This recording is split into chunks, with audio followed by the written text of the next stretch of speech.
What's up? What's up, everyone? I saw Candyman today, and I wanted to love it. I just there was room to love this movie, and um, I think it got the feeling like it felt like a candy. It had the urban horror feel to it. It felt urban, and it got a lot of it got a lot of stuff right. But the problem is, it just kind of every time it got to you know like every time it built tension, I kind of felt like it got undercut. So I know Jordan Peele wasn't the director of this movie, um, but he did have his hands on it with his Monkey Paw Productions, and his next movie is going to be called Nope. Um, but with Candyman, I always felt like it's kind of like he never reached that Freddy tier or Jason tier, and I think that a lot of people want him to be that level. But to me, like the whole mirror thing, um, it's kind of like a one trick pony because once you tell that story, um, what's the next level? Who's he going to go after next? Because the reason why he attacks people, it's very Freddy Kruegerish. It's like the more people say, like he has to first his name has to be out there, then people have to say his name 5 times. So once people forget about him, like Freddy, he doesn't really go anywhere. And to me, I was a little underwhelmed with this movie. I gave it like out of 10, I'll give it like a 6.5 for style points, the kills, um, the some tension to it, um, but overall, I just don't think that the the main where this could go and like as far as Candyman 2 and I know there's no talk about sequels. This was just trying to diminish those movies after the 1992 movie.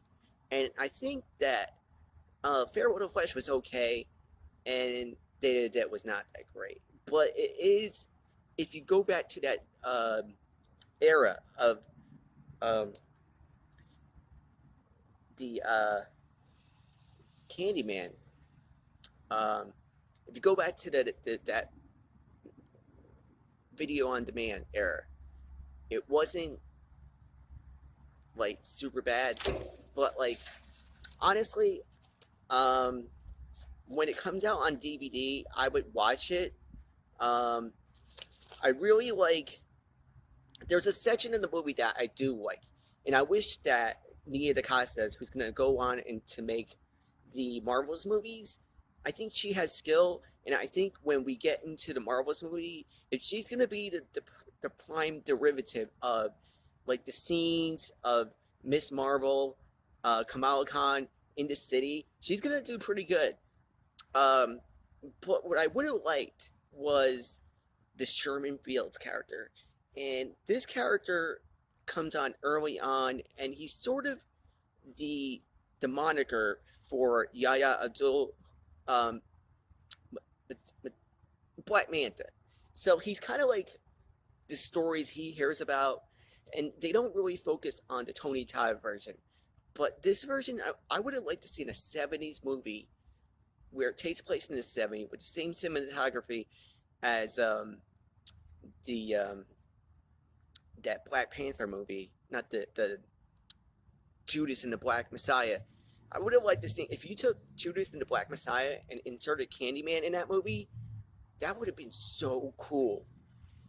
Instead, what Nia DaCosta goes for is that '90s feel, and with that '90s feel is kind of like that Spike Lee era of Black history, where it's this Black Renaissance where Jungle Fever came out, and that Mario Van Peebles movie Posse, and this 90s era where and like you would have like this kind of like this the Rastafarian was coming back, like red wine and don't worry be happy, and and and then Silence of the Lambs came out, and then they needed something that was all black, and that's what Candyman was. And um it felt very 90s and it captured that very good. But um it does kill off the sequels. Listen, if you could kill off every sequel of the Hellraiser series after Bloodlines, I don't think a lot of people would be mad, because after Bloodlines, all those sequels are pretty like very video, like they look like they were made, like they have some neat ideas, and some people like kind of have their favorite video on demand. I'm getting all over the place. Yeah, but a 70s Sherman Field Candyman movie. Um, so Jordan Peele, his next movie is going to be called Nope. Looking forward to that. I'm looking forward to more from Nia DeCasas. Like I said, a 6.5 is pretty good, and for a horror movie, I did enjoy it. But where this stands as far as like on the top 10 of 2021 horror, I would put it in the middle. That's gonna go. It's still, we're still young with they haven't put out everything, so where it gets pushed, it's probably gonna stay in the middle between whatever's coming out in that field. So at 6.5, top 10 for the moment.